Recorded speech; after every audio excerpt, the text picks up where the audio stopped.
Bismillah, Assalamualaikum warahmatullahi wabarakatuh.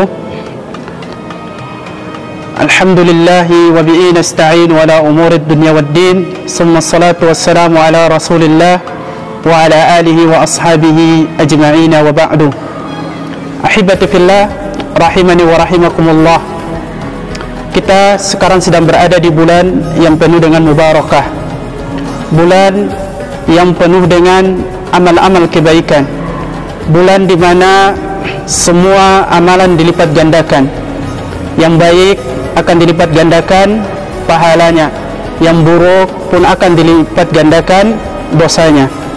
Maka sudah sepatutnya sebagai seorang muslim untuk mengetahui apa saja amalan-amalan yang dapat merusak ibadah puasa kita.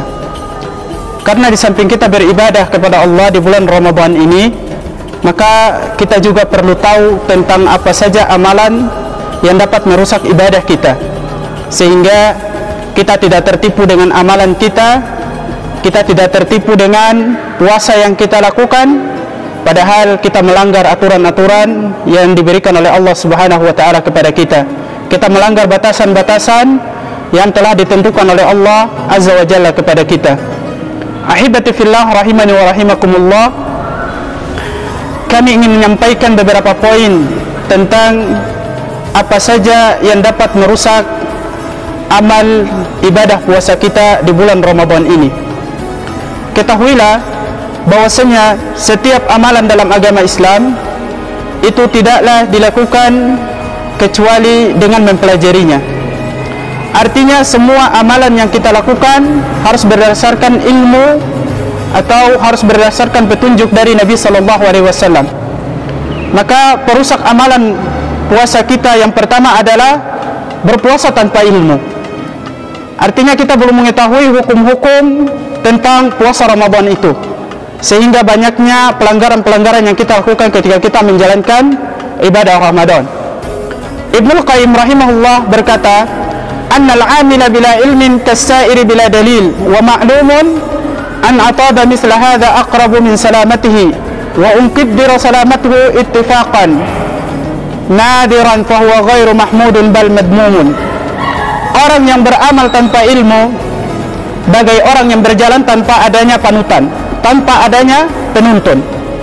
Kita sudah ketahui bersama bahwa orang yang rusak karena berjalan tanpa penuntun tadi akan mendapatkan kesulitan. Taruhlah ia bisa selamat dari berjalan tanpa penuntun tersebut, namun itu jarang.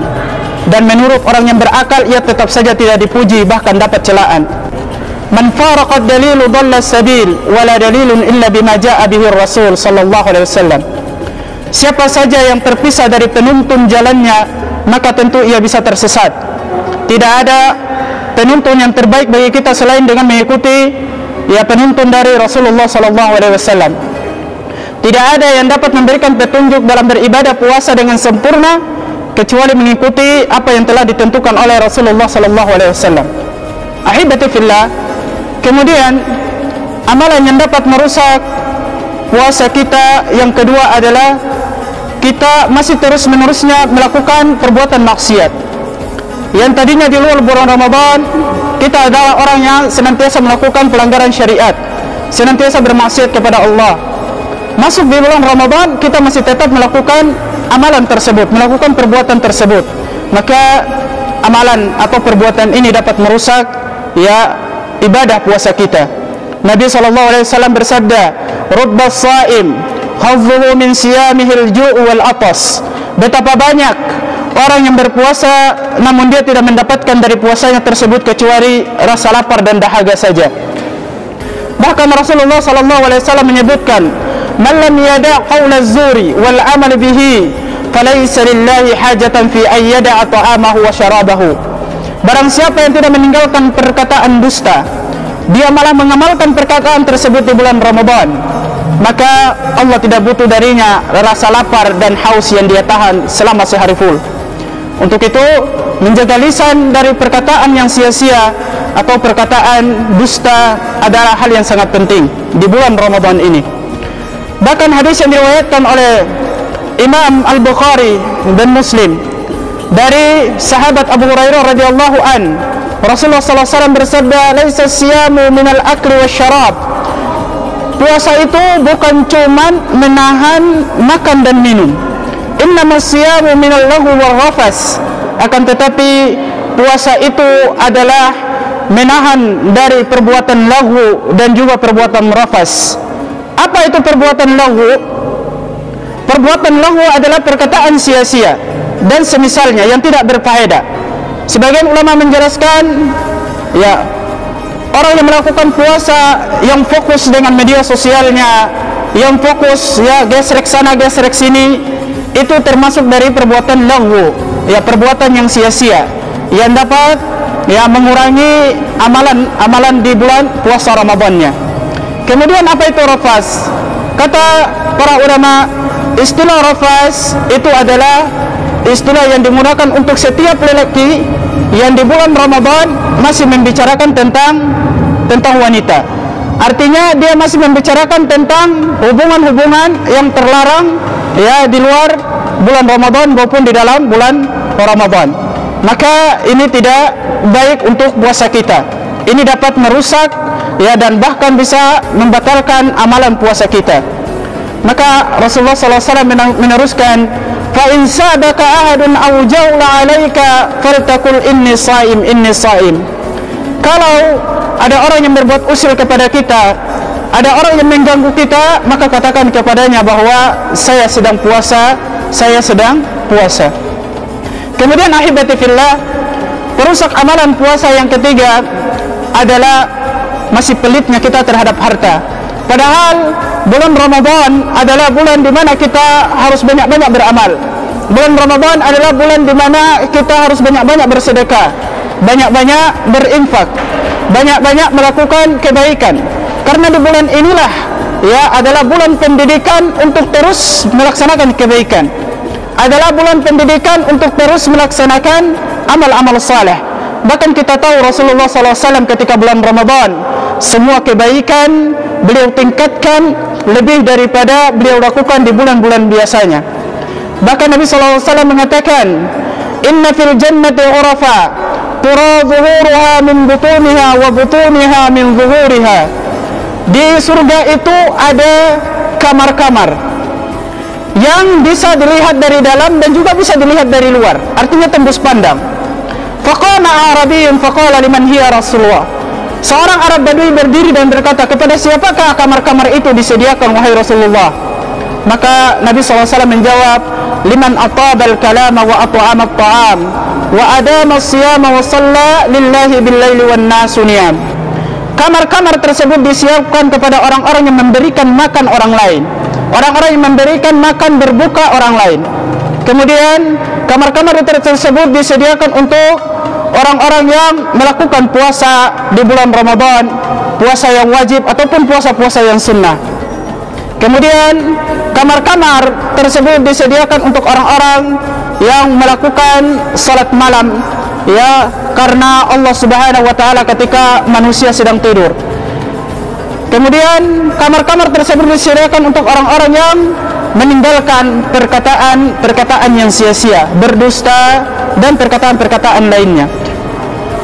Rasulullah SAW ya juga melarang kita untuk pelit, melarang kita untuk kikir, untuk tidak bersedekah di jalan Allah Subhanahu wa taala. Ahibati fillah rahimani wa rahimakumullah. Kemudian perusak amalan puasa yang keempat adalah orang yang melakukan puasa namun tidak melaksanakan salat. Dan ini kita lihat banyak terjadi di kalangan kaum muslimin, yang mereka menganggap bahwa salat mereka tanpa salat adalah sah-sah saja.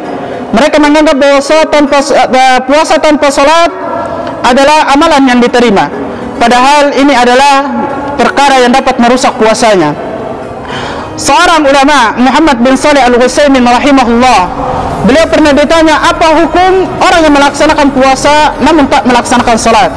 Maka beliau rahimahullah menjawab, puasa orang yang melakukan puasa yang dilakukan oleh orang yang meninggalkan salat tidaklah diterima. Tidak diterima. Kenapa? Karena orang yang meninggalkan salat hukumnya adalah kafir murtad. Dan orang kafir tidak diterima salatnya, tidak diterima puasanya karena dia tidak melaksanakan salat. Ini berkaitan dengan firman Allah Azza wa Jalla, fa in tabu wa aqamus salata wa atawuz zakata fa ikhwanukum fid din wa nufassilul ayati liqaumin ya'lamun. Jika mereka bertaubat dan mendirikan salat, kemudian mereka menunaikan zakat, maka mereka itulah saudara-saudaramu seagama. Perhatikan ayat, wa aqamus salata wa atawuz zakata fa ikhwanukum. Jika mereka mendirikan salat, bertaubat kepada Allah dan mendirikan salat, kemudian mereka membayar zakat, maka mereka itulah saudara-saudara seagamamu. Berarti ini adalah sebaliknya, orang yang tak melaksanakan salat, orang yang tak melaksanakan zakat, maka dia bukan saudara-saudara kita seagama. Dalil lain, Nabi SAW bersabda, bainar rajuli wa bainas syirki wal kufri tarkus salat. Pembatas antara seorang muslim dengan kesyirikan dan kekafiran adalah orang yang meninggalkan salat. Ibnu Utsaimin rahimahullah, beliau mengatakan bahwa salatlah kemudian tunaikanlah puasa. Kenapa? Karena kita tahu bahwasanya puasa adalah rukun Islam yang ketiga, sementara salat adalah rukun Islam yang kedua. Bagaimana bisa seseorang melaksanakan puasa sementara dia tidak melengkapi rukun Islam yang kedua? Kemudian ahibati fillah rahimani wa rahimakumullah, perusak amalan yang kelima dan yang terakhir adalah yang paling banyak terjadi di masyarakat kita, salat tarawih dengan super cepat. Artinya ngebut. Rasulullah SAW bersabda, afdalus salati tulul qunut. Bahwasanya sebaik-baik salat adalah salat yang lama berdirinya. Kemudian hadis lain, annahu naha ay yusalli ar-rajulu mukhtasira. Nabi SAW itu melarang seorang laki-laki salat dengan mukhtasir. Apa itu mukhtasir? Para ulama menjelaskan bahwa mukhtasir itu adalah salat yang ringkas, salat yang terburu-buru. Kita tahu bahwasanya dalam salat memiliki rukun dan juga wajib, rukun dan syarat sahnya salat. Di antara syarat sahnya salat adalah membaca Al-Fatihah. Maka bagaimana bisa orang yang sah salatnya sementara Al-Fatihahnya dia membacanya dengan cara yang cepat, tidak tahu tentang makhraj hurufnya, tidak pas tentang tajwid-tajwidnya, kemudian tidak pas tentang waqafnya, cara penyambungan ayatnya. Bahkan yang ma'ruf di negeri kita yang kita dengar adalah orang yang melakukan salat tarawih 21 rakaat dengan durasi waktu 7 menit. Ini kecepatan yang melebihi ritme yang sesungguhnya. Maka tinggalkan perbuatan-perbuatan tersebut agar ibadah kita diterima di sisi Allah, agar puasa kita berkualitas dan dapat diterima di sisi Allah Subhanahu wa taala. Semoga Allah Azza wa Jalla memberikan taufik kepada kita dan memberikan hidayah kepada kita untuk senantiasa melaksanakan amalan-amalan di bulan Ramadan dan juga di luar bulan Ramadan sesuai dengan apa yang diinginkan oleh Allah dan sesuai dengan apa yang dicontohkan oleh Rasulullah sallallahu alaihi wasallam. Wassallallahu ala nabiyyina Muhammadin wa ala alihi washabbihi wasallam. Assalamualaikum warahmatullahi wabarakatuh.